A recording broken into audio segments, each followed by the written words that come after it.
ഇന്ന് ലീഗൽ ഫോക്കസിൽ ചർച്ച ചെയ്യുന്ന വിഷയം ക്രെഡിറ്റ് കാർഡുകളെ കുറിച്ചാണ്. സ്വാഭാവികമായും ഗൾഫ് രാജ്യങ്ങളിൽ ക്രെഡിറ്റ് കാർഡ് ഇല്ലാത്തവർ വളരെ വിരളമായിരിക്കും.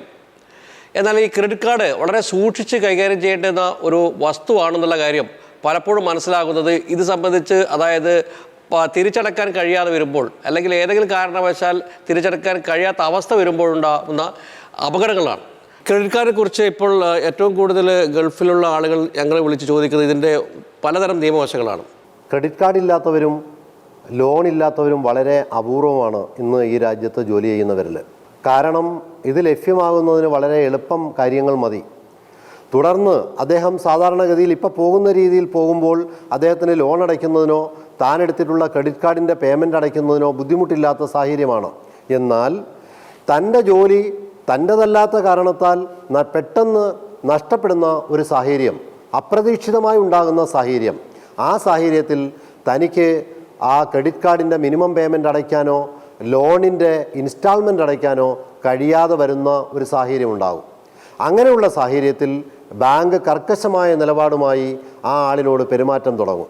ഈ ജോലി നഷ്ടപ്പെടുന്ന തൊഴിലാളികൾക്ക് അല്പം സാവകാശം കൊടുക്കുന്ന സാഹചര്യമുണ്ടായാൽ ആ തൊഴിലാളിക്ക് വീണ്ടും പുതിയൊരു കോൺട്രാക്റ്റിൽ ഏർപ്പെടാനും അതുപോലെ തന്നെ തൻ്റെ ലോൺ എമൗണ്ട് തിരിച്ചടയ്ക്കുന്നതിനുമുള്ള സാഹചര്യം ഉണ്ടാകും. നേരെ മറിച്ച് അതിനുള്ള ഒരു സാവകാശം കൊടുക്കാതെ ആ തൊഴിലാളിയെ ഹരാസ് ചെയ്തുകൊണ്ട് എത്രയും വേഗം ആ തൊഴിലാളി ജീവനും കൊണ്ട് ഇവിടുന്ന് ഓടുന്ന ഒരവസ്ഥ ഉണ്ടാക്കുന്നത് ബാങ്കിലെ ഏതാനും ചില സെക്ഷനിലിരിക്കുന്ന തൊഴിലാളികളാണെന്ന കാര്യം സംശയിക്കേണ്ട ആവശ്യമില്ല. കാരണം ഒട്ടനവധി അനുഭവങ്ങൾ അങ്ങനെയുണ്ട്. എന്നാൽ ക്രെഡിറ്റ് കാർഡിനെ സംബന്ധിച്ച് പറയുമ്പോൾ ക്രെഡിറ്റ് ഷീൽഡ് ഇൻഷുറൻസ് ആദ്യം തന്നെ ഉള്ള കാർഡുകാർക്ക് ജോലി നഷ്ടപ്പെടുന്ന സാഹചര്യത്തിൽ 6 മാസക്കാലത്തേക്ക് അല്ലെങ്കിൽ ജോലി ലഭിക്കുന്നത് വരെയുള്ള സമയത്തേക്ക് minimum payment credit shield insurance അടച്ചുകൊണ്ടിരിക്കും. എന്നാൽ അടുത്ത ജോലി കിട്ടിക്കഴിയുമ്പോൾ ക്രെഡിറ്റ് ഷീൽഡ് ഇൻഷുറൻസ് പേയ്മെൻറ്റ് നിർത്തുകയും തുടർന്ന് അടയ്ക്കാൻ ഇദ്ദേഹത്തോട് ആവശ്യപ്പെടുകയും ചെയ്യും. അത് ന്യായമായ കാര്യമാണ്. എന്നാൽ അവിടെയും ഈ ക്രെഡിറ്റ് ഷീൽഡ് ഇൻഷുറൻസ് അടച്ചുകൊണ്ടിരിക്കുന്ന സാഹചര്യത്തിൽ തന്നെ ഈ തൊഴിലാളിക്ക് ജോലി കിട്ടാതെ വരുന്ന ഒരു സാഹചര്യം നീണ്ടുപോയിക്കൊണ്ടിരിക്കുമ്പോൾ ബാങ്കിൽ നിന്ന് വീണ്ടും സെക്യൂരിറ്റി ചെക്ക് വെച്ച് കേസ് കൊടുക്കും എന്ന തരത്തിൽ ഭയപ്പെടുത്തുന്നത് കൊണ്ട് ആ തൊഴിലാളിക്ക് ഇവിടെ നിന്നുകൊണ്ട് ജോലി കണ്ടുപിടിക്കാനുള്ള അവസരം ഇല്ലാതാവുന്നു. മാനസികമായ ഒരു സുഖം അതിനുവേണ്ടി ആ ജോലി കണ്ടുപിടിക്കുന്ന കാര്യത്തിൽ ശ്രദ്ധ ചെലുത്താൻ കഴിയാത്ത ഒരു ഡിസ്റ്റർബൻസ് മനസ്സിനുണ്ടായിക്കൊണ്ടിരിക്കുന്നു. അദ്ദേഹം എങ്ങനെയെങ്കിലും നാട്ടിലേക്ക് പോകുന്നു.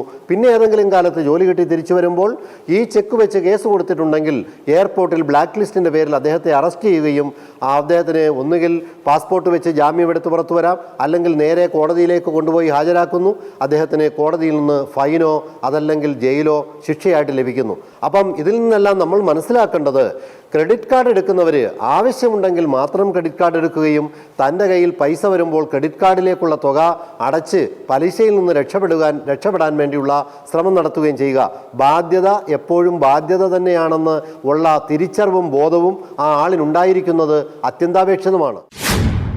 ജീവകാരുണ്യ പ്രവർത്തന മേഖലയിൽ വ്യാപൃതരായ ഒട്ടേറെ പ്രവാസി മലയാളികൾ വിവിധ ഗൾഫ് രാജ്യങ്ങളിലുണ്ട്. അപകടത്തിൽപ്പെട്ടതും അല്ലാത്തതുമായ മൃതദേഹങ്ങൾ നാട്ടിലെത്തിക്കുന്നതടക്കമുള്ള ഔദ്യോഗിക കർമ്മങ്ങൾ മുഴുവൻ ചെയ്തു തീർക്കുന്ന കാരുണ്യം പറ്റാത്ത മനുഷ്യസ്നേഹികൾ. വിവിധ സാമൂഹ്യ സാംസ്കാരിക സംഘടനകളും നടത്തുന്ന പ്രതിബദ്ധത നിറഞ്ഞ പ്രവർത്തനങ്ങളെ എത്ര ശ്ലാഘിച്ചാലും മതിയാവില്ല. സ്വന്തമായി തൊഴിൽ ചെയ്ത് കഴിഞ്ഞുള്ള സമയം ഇങ്ങനെ സഹജീവികൾക്ക് സേവനത്തിനായി സമർപ്പിക്കുന്ന മനുഷ്യസ്നേഹികളുടെ മുന്നിൽ നന്ദി വാക്കുകൾ പറയാൻ ഏത് പരാമർശവും പോരാതെ വരും. പ്രത്യേകിച്ചും മൃതദേഹങ്ങൾ സംസ്കരിച്ച് നാട്ടിലെത്തിക്കുന്ന വ്യക്തികളുടെയും സംഘടനകളുടെയും സേവനം. UAE-യിൽ അഷ്റഫ് താമേർസിയെ സംബന്ധിച്ച് ഗൾഫ് ഫോക്കസിലാണ് ആദ്യമായി സേവനമുഖം പുറത്തു കൊണ്ടുവന്നത്. ബഹ്റൈനിൽ പ്രതിഭാ സംഘടനയിലെ സുബൈർ കണ്ണൂരും ആയിരക്കണക്കിന് മൃതദേഹങ്ങൾ നാട്ടിലെത്തിച്ച് സേവനമനസ്കനായ സാമൂഹിക പ്രവർത്തകനാണ്. ഇവരൊന്നും പണത്തിനോ പ്രശസ്തിയോ ആഗ്രഹിച്ച് ചെയ്യുന്നതല്ല ഈ കർമ്മങ്ങൾ.